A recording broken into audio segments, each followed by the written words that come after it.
Badan Gizi Nasional memastikan efisiensi anggaran program makan bergizi gratis tidak akan mengganggu kualitas layanan kepada masyarakat. Pagu anggaran MBG tahun 2026 disesuaikan menjadi Rp26.8 triliun dari target awal Rp33.5 triliun. Meski begitu, pemerintah menegaskan program tetap berjalan optimal dan tepat sasaran. Hingga Mei tahun 2026, program MBG telah menjangkau lebih dari 62 juta penerima manfaat melalui puluhan ribu satuan pelayanan pemenuhan gizi di berbagai daerah Indonesia. Di tengah gencatan senjata, Israel membombardir kota Gaza bagian barat. Serangan yang dilakukan di malam Idul Adha tersebut menewaskan 9 warga Gaza.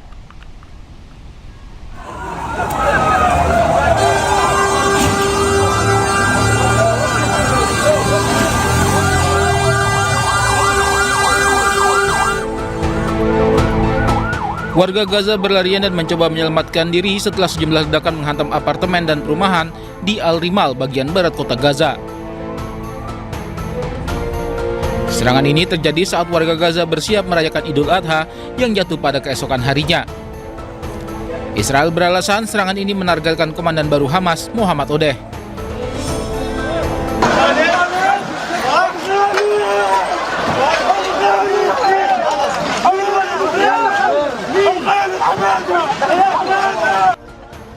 Israel juga menyerang rumah hingga toko-toko di kawasan Al-Rimal. Banyak warga yang sedang berbelanja baju baru, makanan hingga persiapan kurban untuk Idul Adha kaget atas serangan ini. Kepanikan massal pun terjadi di Gaza bagian barat. Serangan ini menghancurkan area komersial padat di kota Al-Rimal. Berdasarkan data dari Gaza Civil Defense, serangan Israel menewaskan setidaknya 9 warga. Sementara korban luka mencapai lebih dari 20 orang. Kekejian Israel terang-terangan menargetkan anak-anak, bahkan bayi. Bahkan Menteri Ekstremis Israel, Yitzhak Wasserlauf, menganjurkan kekerasan terhadap bayi-bayi tak berdosa.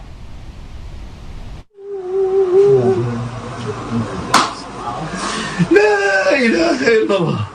La ilaha illallah. Hasbunallah wa ni'mal wakil. Tangis perpisahan seorang ayah menyayat di lantai rumah sakit. Seharusnya hari ini putrinya Mena Nabil Abu Labda mengenakan baju baru yang dibelinya bersama sang ayah untuk merayakan Idul Adha. Namun bocah perempuan 6 tahun ini justru berakhir mengenakan kain kafan meninggal akibat tenda mereka di Khan Yunis, Gaza, Palestina diserang Israel. Lengan kirinya yang patah akibat serangan Israel sebelumnya bahkan belum sempat diobati, hanya terbalut perban. Muhammad Al-Khatib, bayi laki-laki malang berusia 1 bulan ini selamat, namun ia harus kehilangan kaki kirinya di usia mungilnya, terpaksa diamputasi. Senin siang ia tengah disusui oleh ibunya dalam tenda di Khan Yunis. Namun kasih sayang sang ibu direnggut oleh serangan udara Israel hingga ibunya meninggal dunia. Senin siang suasana Khan Yunis berubah mencekam saat Israel menyerang tenda pengungsian. Ambulans terus mengangkut korban anak-anak.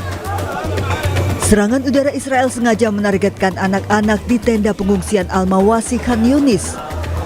Serangan ini menewaskan 5 anak dan sejumlah lansia serta wanita. Rekaman Menteri Ekstremis Israel Yitzhak Wasserlauf beredar melalui sambungan telepon terungkap yang menganjurkan militer Israel menargetkan bayi. לוחמים יקרים וגיבורים, לא רק עיני עם ישראל נשואות אליכם, אלא עיניהם של דורות על גבי דורות שהוכו והושפלו ונרמסו ונהרגו מבלי היכולת שלהם להגן על עצמם. הם קיוו וחלמו שיום אחד יקום עם מעפר ויאחוז בנשקו ויכה באויביו. Pada Januari lalu, UNICEF menyebut sedikitnya 100 anak di Gaza terbunuh sejak awal Oktober tahun lalu.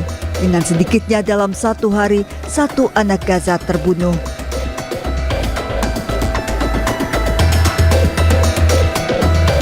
Dikutip dari TRT World, sejak perang genosida dimulai pada Oktober 2023, Israel telah membunuh lebih dari 72.000 warga Palestina, termasuk anak-anak dan wanita, melukai lebih dari 172.000 orang, dan menghancurkan 90% infrastruktur.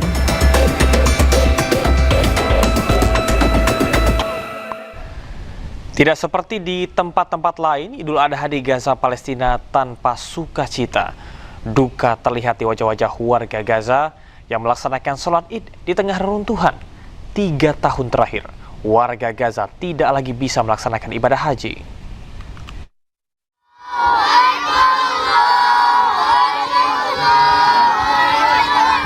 Sambil mengumandangkan takbir, ratusan warga Gaza berkumpul melaksanakan sholat Idul Adha.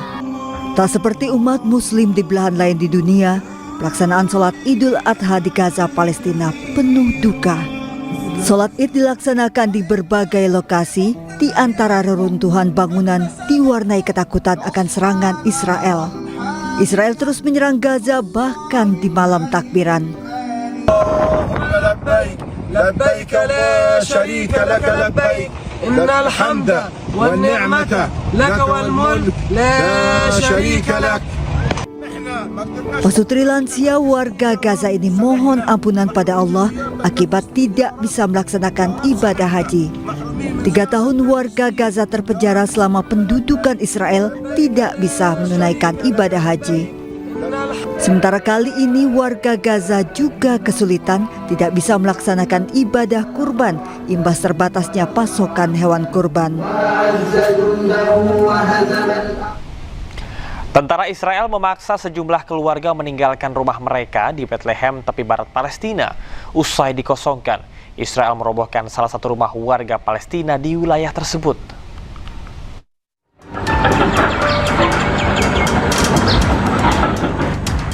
Suasana tegang terjadi di kota Nahalin, Barat Bethlehem, tepi barat Palestina saat pasukan Israel memaksa warga Palestina meninggalkan rumah mereka.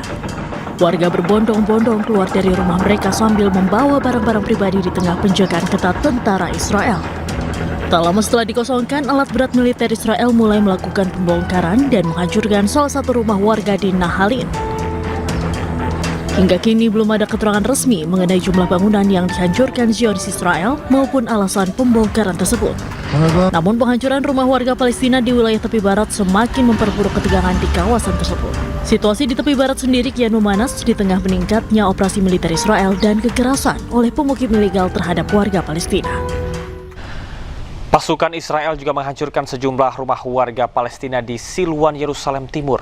Otoritas Israel menyebut pembongkaran dilakukan karena bangunan didirikan tanpa izin.